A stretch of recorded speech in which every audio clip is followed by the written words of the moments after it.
Which theory places the most emphasis on social interaction in the development of language? Is it letter A, cognitivist, letter B, interactionist, letter C, constructivist, or letter D, behaviorist? What do you think is the correct choice for number one? Number one. Ano kaya yung sagot sa number one? Letter A, I see letter B, merong letter D. Samut-sari ang inyong sagot. Letter B, karamihang sagot. Okay, now it says here, which theory places the most emphasis on social interaction? Okay, and the correct choice here is letter B, interactionist. Okay, letter B po, interactionist, ang ating tamang choice dito. Interactionist is actually a part of constructivist. Parte siya ng constructivist. So maaaring yung iba sa inyo, letter C yung inyong nasagot. No? So which theory places the most emphasis on social interaction in the development of language? Pero yung atin pong focus dito, yung pinaka-hint nyo would be the terms most emphasis and of course social interaction. Okay, social interaction. Yan yung pinaka-hint nyo dito in this question. And so the correct choice would be letter B, interactionist. Let's go to our next slide. Yes, tama, no? Yung may nagsabi kanina kay Vygotsky ito. This is by Lev Vygotsky and this is called the social interactionist theory. Social interaction, according to Vygotsky, plays a fundamental role in the development of cognition. Every function in the child's cultural development appears twice. So unang-una on the social level and later on the individual level. First between people, that's inner psychological, and then inside the child, which is intra-psychological. Okay, so it's very important that you socialize with your child, that you socialize with your young students. It is very important that you play with your kids. Okay, now it's very important that we interact with the child, we interact with the kid. First, it creates the interconnection, no, yung social skills ng bata, so inner psychological, and also creates something very good inside the child. Okay, so it makes the child whole, no? Holistic development. So napaka-importante din that we take note of all the different interactions that we have with the kids.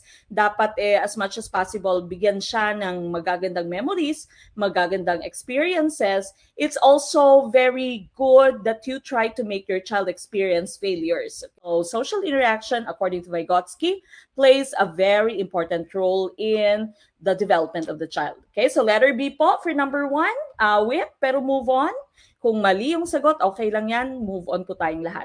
All right, number two, the component of language that involves the rules of structure and speech sounds is called, is it letter A, phonology, letter B, syntax, letter C, semantics, or letter D, morphology? Number two, I see some answers, my A, my B, my D. Meron pa mga ligwak sa tanong na to. Paulit-ulit na po yata itong tanong nating ito. Okay.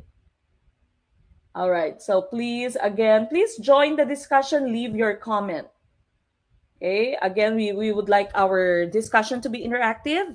And of course, learning by doing is better than just learning passively. Ma'am Ronica Adeg, welcome po. First timer. Okay, I see a lot of letter A's. Okay, my B, my D. All right, going back to question number two here. The component of language that involves the rules of structure and speech sounds. Yung pinaka-importanting term natin dito would be sounds. Which one is involved with sounds?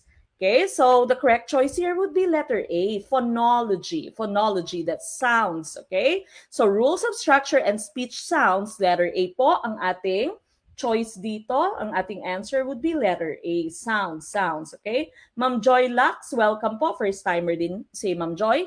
Letter B, syntax is how you combine the different words so that you can come up with a meaningful sentence, okay? So syntax po yan, combining different words to come up with a meaningful sentence. Semantics is with regard to meaning, okay? So meaning yung study ng semantics. Morphology, on the other hand, is word structure, okay? So what is the root word, what are the prefixes, what are the suffixes, the affixes that are used in a certain word. And so number two, letter A is the correct choice. Number three, who proposed that children are born with a language acquisition device? Is it letter A, Bandura, letter B, Vygotsky, letter C, Piaget, letter D, Chomsky? Okay, number three, D, a lot of you are saying letter D. The correct choice, of course, here would be Chomsky. Okay, so Chomsky po, letter D, that is our answer for number 3. Bandura, of course, is for social learning theory. Okay, learning by imitation and observation by kids. Vygotsky, we have just talked about him, no? So social interactions with Vygotsky. Piaget, of course, is for cognitive development. Okay, so cognitive development yung kay Piaget. Letter D is the correct choice for number 3. Okay, so this is the theory of Chomsky.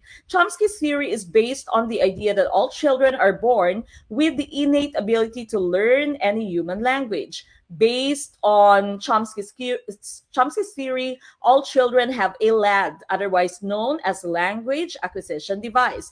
The LAD's job is to encode into a child's brain the major principles of language and grammatical structure of the language. Okay, so ayon kay Chomsky, kahit na saang parte ng mundo, no, yung bata, kahit na anong lahi ng bata, meron siyang LAD or language acquisition device. So napaka natural, no, natural, innate sa bata yung learning of a language. Now, number 4, adolescents gain blank skills as the prefrontal cortex of the brain develops. Is it letter A, motor and problem solving? Letter B, reasoning and problem solving? Letter C, exploratory and problem solving? Or letter D, motor and exploratory? Okay, which one do you think is the best choice for number 4? Okay, for number 4, I see a lot of letter B's and tama yung letter B, okay? Now for number 4 here, your hint would be the term adolescents. Okay, so adolescents, ano nga ba yung nade-develop ng ating adolescents? Hindi naman motor, no? Kasi alam natin na yung motor skills would be developed in early childhood. Okay, so early childhood pa yung motor. So mali din tong motor at mali din tong may exploratory. Yung exploratory, nag-explore pa lang yung bata.